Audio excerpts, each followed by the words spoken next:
So this week's subject is art and expressive culture. And I'm sure you're all familiar with the category of art, but one of the things we'll talk about is how the way that cultural anthropologists look at art is a bit broader than the way that we would casually think about it. So that is the reason for including this phrase, expressive culture, okay? So we certainly want to include in what we're talking about this week all the things you might think of when you think about art, but some other things as well. So we'll talk about that as we move through the lecture. So let's start with what we mean by expressive culture or art in the context of cultural anthropology. Here's a working definition. So when we're talking about these subjects, what we're talking about is aesthetic expression that goes beyond the purely practical. So what we mean by that is that there's sort of two components here. One is aesthetics, right? That means how things are perceived through the senses, and the fact that those things are perceived as pleasurable or interesting or compelling, right? And beyond the purely practical, by which we mean that these elements that we consider to be expressive culture or art are not just about functionality. There's something else there, and it's something that has to do with appreciating the way something looks, the way something smells, the way something feels or appears. Those are the elements we're trying to get at in this discussion. So, as you can start to imagine, there's lots of different kinds of things that can fit into this category. We can certainly include all kinds of objects, right, that fall under this definition of items that are aesthetic expression that goes beyond the purely practical. Surely that includes the kinds of objects that we maybe first think of when we think about art, right? So the paintings or sculptures that we might find in a museum. But there's lots of other kinds of things that we might not expect to find in a museum that would certainly also fall under this category. So for example here, I include something like a beautifully made basket, right? Remember the definition. The basket certainly has some practical aspects, right? You can store things in it, you can use it to carry things, but there are ways in which this particular basket goes, again, beyond the purely practical. You have these beautiful designs built in, right? You don't need those designs in order to be able to carry something in it. So that indicates that there's an aesthetic element here. Likewise, something like a beautifully made pair of shoes. Shoes are practical, right? We think of them maybe first and foremost as something that we use to protect our feet and allow us to walk further distances, etc. But again, the beautiful shape, the beautiful materials, the beautiful sort of decorations on some pairs of shoes indicate that they're also an item of aesthetic expression. And then finally, something like beautifully prepared and beautifully presented food, right? This tray of sushi clearly has all kinds of aesthetic elements in addition to being something that is delicious and something that feeds our bodies. So all kinds of objects certainly fall into this category of expressive culture or art. Likewise, there are kinds of expressive culture that do not have an object form, but take the form of performance. So we can think about music and dance in all its variations the world over as being another place to look. And in fact, one of the things you're going to be looking at this week is an example of music, and particularly music in its social context. So you'll be watching, if you haven't already, the film Yiddish Soul, which is about Yiddish music and Europe. And as you'll see in that film, it's not just about how beautiful this music is, which it is, but also about the role that the music plays in people's lives. So you'll see the people making comments in the film talking about how music is a part of history and people's memory, both of their families and of their communities, and that it is also tied very closely to identity. So again, we're thinking here about both those aesthetic components and how people make use of various art forms as a part of daily life. As a little sidebar here, when you access Yiddish Soul through a D2L, You may find that it just takes you to a clip, which I had it happen one time and then another time it didn't, so I'm not sure if you're all going to see that. If it says this is just a clip, there will be a button there that says Get Full Access. Click on that. It may then take you directly to the complete film, or you may need to enter the name of the university, right? This university, Northeastern Illinois University. Alternatively, you can just go to the library website, go to the databases section, and look up Filmmakers Library Online. That's the database that has this film in it. And then you can just put in Yiddish Soul and you'll find it. Okay, so you should have no trouble seeing the complete film, but if you see that just a clip when you click on it, I wasn't able to somehow get around that. Hopefully it's fixed, but it may not be. So please make sure you watch the whole thing. It's a great film, and it has extraordinary music in it. So, again, one example of expressive culture that you'll be able to watch and listen to this week. Back to the idea that I started with, which is that cultural anthropologists want to extend the notion of what art is quite broadly. So we can start to think of other kinds of both objects and performances that go beyond the purely practical. So one example that I can provide is that in the form of religious practice. The specific example I'm going to give you is that of Haitian voodoo. And this is a syncretic religion. What that means is that it combines religious traditions from different parts of the world. So voodoo, as practiced in Haiti, is a combination of some elements that come from West African religious traditions and some that come from Catholicism. And the way that the religion is practiced includes many expressive elements. So, for example, these are some images of voodoo altars, which are assemblages of various objects and images. They clearly go beyond the purely practical and have all kinds of aesthetic elements. So here is a use of objects that we can certainly consider to be art, embedded in religious practice. Voodoo also includes elements of expressive culture that we can characterize as performance. The priests and priestesses in Haitian voodoo have relationships with spirits. They become possessed by the spirits that are part of the pantheon of spirits of voodoo. One way we can think about that is as a sort of performance.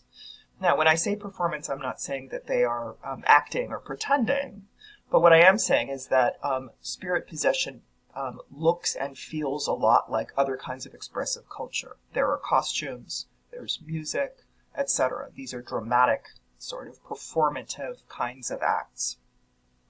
So here, for example, are some participants in Haitian voodoo. This gentleman in the front is possessed by the spirit Ogu, and you can tell that by the particular clothing and accoutrement that he carries with him. Here's another Ogu, right? And again, you see that combination of the sort of performative element of the priest and the incredible assemblage of objects in the altar behind him. Another example, this is a different spirit. This is the spirit Zaka, who appears as a Haitian peasant farmer. So again, the priest who is embodying Zaka, the priest who is embodying Zaka is wearing the sort of clothing and carrying the objects that allude to that spirit's identity and presence. Here is another Zaka. And again, you see all these incredible aesthetic elements. Not only the priest and what he's wearing and how he's presenting himself, but all the sort of ritual objects around him, including mural in the background, right? So clearly, even though, again, we would primarily think of this as an expression of religious belief, it's also very much an example of art or expressive culture. In addition to the film that you're watching this week, you also read an article by Schachter, which is about graffiti in London. And I will say first that I know that this article is a little bit more sort of dense and a little bit maybe harder to read than some of the other things that we're reading this semester. So don't worry too much about understanding every single bit of what he's talking about. But I think the broader point that he's making and the example he's using is really valuable for thinking about art. Because what he is talking about is a couple of things about the sort of graffiti or street art that he studied in London. One is that this kind of public art is a form of communication. It's a form of communication by which artists communicate to one another and communicate to the rest of the community and the world. What Schachter notices is the tremendous change that has taken place over the last 15 to 20 years in the role that communicative art takes. So what he explains is that when he first started doing research on this around 2005, what he found was that graffiti was used as a sort of assertion of community and of resistance to certain kinds of commercialization, right? It was an alternative form of public expression. But when he returned to that same area, again, about, 15 or so years later, what he found is that what used to be considered graffiti and a somewhat sort of challenging, independent kind of art form had become quite commercialized and was now being understood as quote-unquote street art and was therefore quite controlled in certain ways and had become part of, again, a commercialized industry, the tourist industry. So he describes that as a sort of shift from pollution to purity, by which he means something that used to be considered sort of out of bounds, right, or independent from the social system, had become incorporated into the social system, which took some of its power away, right? That the kinds of commentaries that could be made with this sort of art were in fact limited at the point where it was essentially co-opted into this commercial industry. So he's sort of lamenting this shift. So the public imagery is still there, but it's just, again, communicating something different, and it's perhaps less able to communicate some of the messages that it was in the past. Art and expressive culture are also political, as, again, I think the example of graffiti also alludes to. But sometimes it's even more political to the point of being very divisive. So one example I can give you from the sort of 20th century history of politics and art, which you may have encountered if you've ever read anything about this particular case, is a piece of art, a photograph by an artist named Serrano that was first presented in 1987, which he referred to as the Piss Christ. And it's a photograph of a plastic crucifix that he says in the artist's statement is submerged in a container of his own urine. Hence the name, Piss Christ. We know that artists, one of the role of art in society is to challenge people and to challenge the status quo, challenge ideas. And surely that is one of the things that Serrano was trying to do here. However, when this photograph was released, this piece of art was presented, the artist received death threats. He lost grants. There were hearings in Congress about it. The budget of the National Endowment of the Arts was cut in response to it. And it was precisely because this was understood as, to some folks, as a sort of blasphemous piece of art. So again, whether you like or don't like this kind of art, the point here is that art is more than just aesthetic expression. Because it's also a mode of communication, it also ends up in the middle of various kinds of debates and even disputes within the cultural worlds where that art circulates.